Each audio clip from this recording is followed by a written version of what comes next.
अस्सलाम वालेकुम guys, welcome to my vlog. I hope you are doing well. तो आज की शुरुआत हो चुकी है शहरी से। मैंने ब्रश किया, ब्रश करने के बाद किचन गई, किचन की लाइट ऑन की, गैस ऑन किया, गैस पे चढ़ाई मैंने चाय और तवे को रख दिया गर्म होने के लिए। मैंने फटाफट अपने लिए बनाया एक पराठा।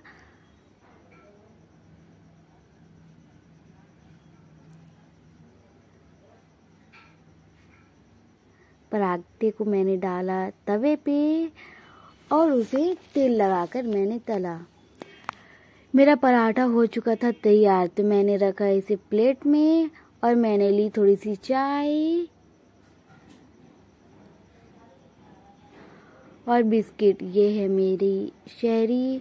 मैंने शहरी आराम से बैठकर सुकून से किया।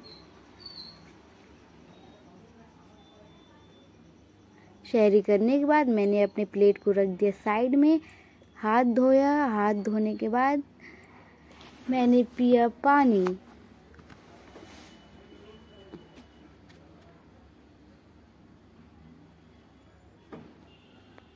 पानी पिए, उसके बाद वज़ू किया। वज़ू करने के बाद मैंने बिछाई जानिमाज़। जानिमाज़ बिछाकर मैंने कुरान पाक की तिलावत की। सुबह के वक्त कुरान पाक की तिलावत करना, नमाज़ पढ़ना बहुत ही अच्छा होता है, सुकून लगता है मन में। यहाँ पे हो रही थी अजान। सभी लोग जा रहे थे नमाज पढ़ने के लिए मस्जिद की ओर।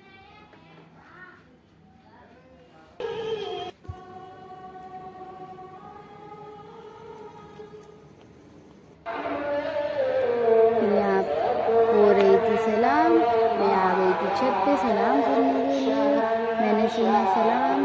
सभी लोग नमाज पढ़ करके अपने घर की ओर जा रहे थे।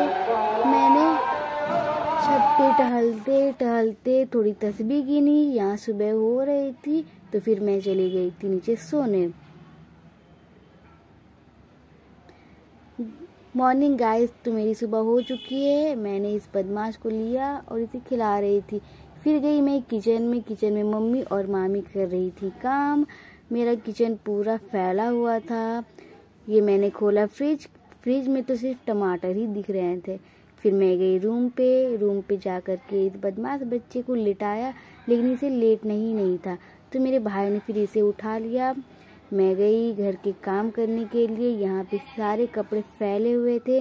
कपड़ों को एक एक करके मैंने समेटा।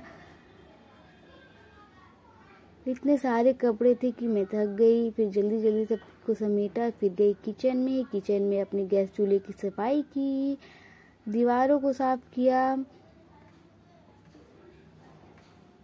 साफ करने के बाद मेरे किचन इस तरह दिख रहा है, बिल्कुल भी साफ।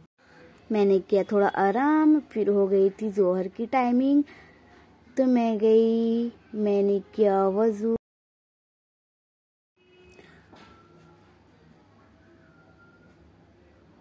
वज़ू करने के बाद मैं गई अपनी रूम पे वापस। फिर मैंने बिछाई जानिमाज़। जानिमाज़ बिछाकर मैंने जोहर की नमाज को अदा किया।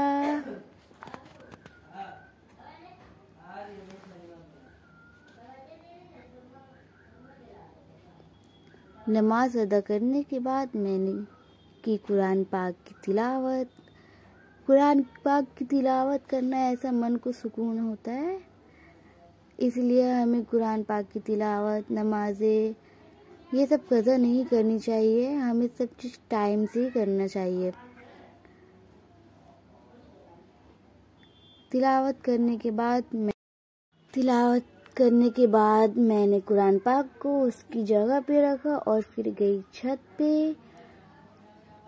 छत पे तो थी वाकई में बहुत धूप। इतना तो रोज भी नहीं होता धूप जितना आज रोजे में हुआ है धूप। इतनी धूप देखकर तो मुझे आ गए चक्कर। मैं गई नीचे किचन में। नानी और मामी कर रही थी इफ्तार की तैयारी। फिर इस बच्चे को मैंने लिया, इसे खिलाया। आधे से ज्यादा इफ्तार की तैयारी हो चुकी थी। फिर हो गई थी असर की टाइमिंग। मैंने किया वज़ू।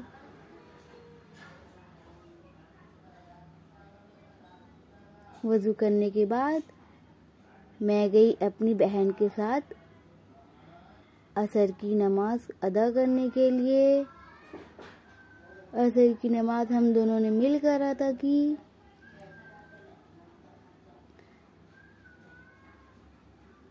नमाज अदा होने के बाद हम दोनों ने बैठकर की थोड़ी बातें और उसके बाद मैं चली गई ऊपर गई। मैंने बनाया अफ्तार के लिए नींबू का शरबत।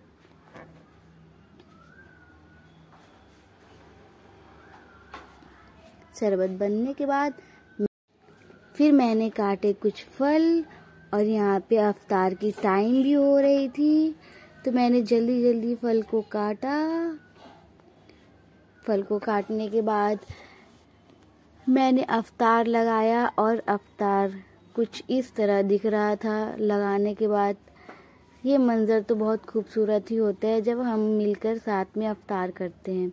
ये मैंने अफ्तार अपना कंप्लीट कर लिया और यहाँ पे सारे लोग जा चुके थे अपनी अपनी नमाज के लिए। और अब ये सबसे मुश्किल काम होता है अफ्तार के बर्तनों को धोना, लेकिन मैंने फटाफट अफ्तार के सभी बर्तनों को धो दिया। अपने बेसिन को भी साफ कर लिया। ये देखो मेरा बेसिन हो गया है एकदम साफ। फिर मैंने सारे बर्तनों को सेट किया अपनी अपनी जगह पे।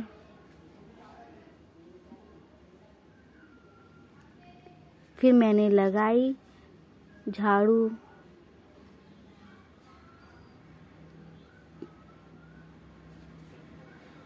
झाड़ू लगाने के बाद मैंने किया थोड़ा रेस्ट।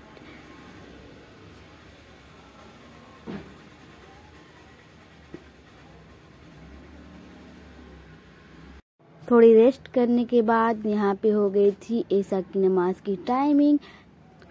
वैसे तो अफ्तार के बाद कुछ करने का मन नहीं होता है, लेकिन अब नमाज है तो उसे कज़ा भी नहीं कर सकते। तो मैंने की वज़ू करके फिर मैं गई नमाज़ पढ़ने के लिए। मैंने की ईशा की नमाज अदा।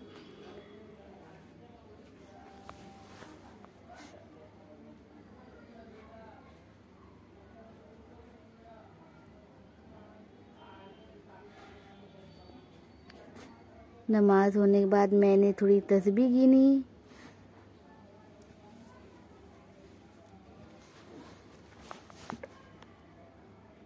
फिर मैंने पढ़ी कुरान पाक। फिर मैं आ गई थी छत पर। छत पर मैंने किया थोड़ा वॉक। छत पे चल रही थी ठंडी ठंडी हवा। फिर मैं आ गई थी नीचे। मैंने खाया खाना। तो इसी के साथ मैं अपने व्लॉग को एंड करती हूँ। व्लॉग आप लोग को कैसा लगा कमेंट में ज़रूर बताएं। तब तक के लिए अल्लाह हाफिज़।